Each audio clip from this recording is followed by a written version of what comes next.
原来你们还能在这个时间点刷到我，我都以为我快凉了呢。今天就不猜左脚右脚了，老规矩，你们刷到了就吱吱吱个声，或者在右边留下你们此时的手机电量，好让我知道我还没有凉透。好了，多的不说，少的不唠，咱们直接进入今天的解压时刻。刚放暑假的大学生四海觉得在家有些无聊，于是背着书包独自来到野外，打算也体验一次四海为家的感觉。在经过一段时间的徒步，发现了一块万吨巨石下方的孔洞。待四海俯身上前查看，内部的空间可以正好容纳他的身躯，只是里面积满许多枯枝落叶。拿着铲子对着洞口开始清理，洞内的碎石块也一并打包带出来。这些碎石块正好可以堆放在洞口留作备用。洞内的泥土尽可能的全部清理出来，不能耽误后续空间的充分利用。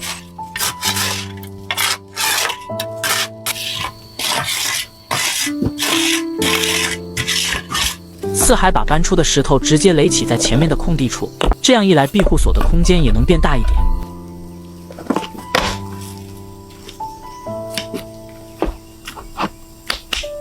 考虑到进出洞内的方便，还提前用铲子挖出台阶。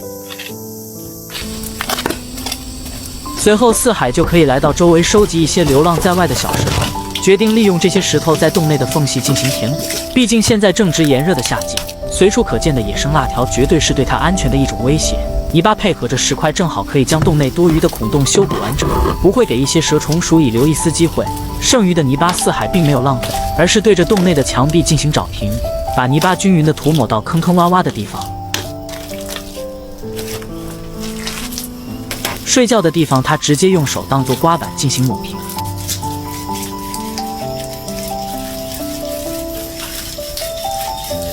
就在床铺旁边还垒出2面墙壁。在这些工作完成之后，四海来到野外收集来一些木头，决定将这些木头处理成木片。简单的工作台可以保证木头不会来回移动。单身30年的四海凭借着惊人的臂力，将木头处理成合适的尺寸。这些木块可以直接放在墙壁上方，一个简易的桌子就被制作出来。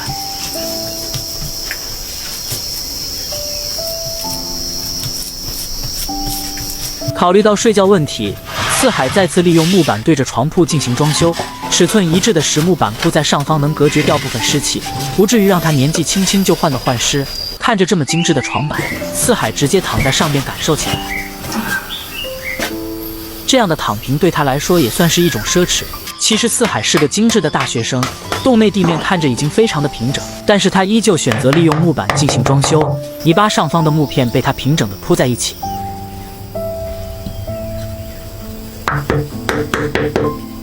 木片与木片之间的缝隙还是采用泥巴进行填充，这样一来地板不但干净整洁，也不会有多余的缝隙。考虑到在野外要时刻注意安全，特意利用木头制作出一个门框，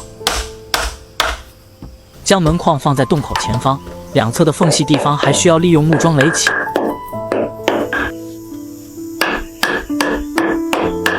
一层泥巴一层木头，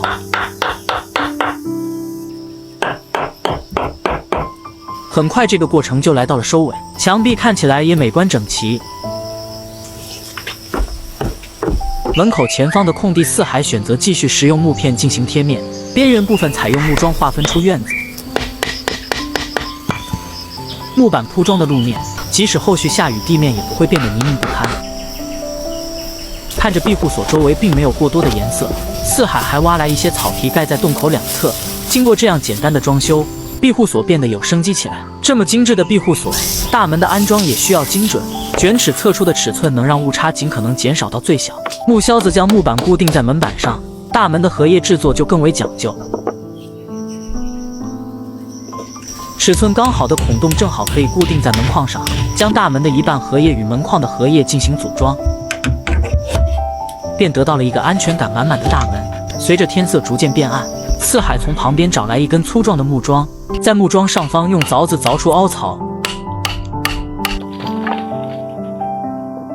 便能得到一个灶台。这个时候的天色已经黑了，四海从背包里面拿出食材，决定在庇护所内开始自己第一顿正式的晚餐。肥瘦相间的五花肉，但是并不打算制作红烧肉，而是配合着彩椒和西红柿制作一顿美味的烧烤，将五花肉和彩椒穿在一起。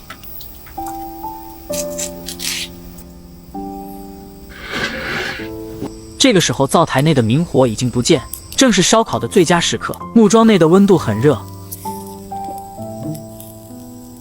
没多久就将食材烤好。这个时候的四海便可以大快朵颐地吃起来。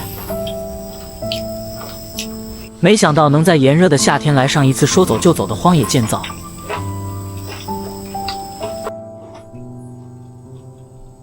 劳累了许久的四海开始回到洞内休息起来。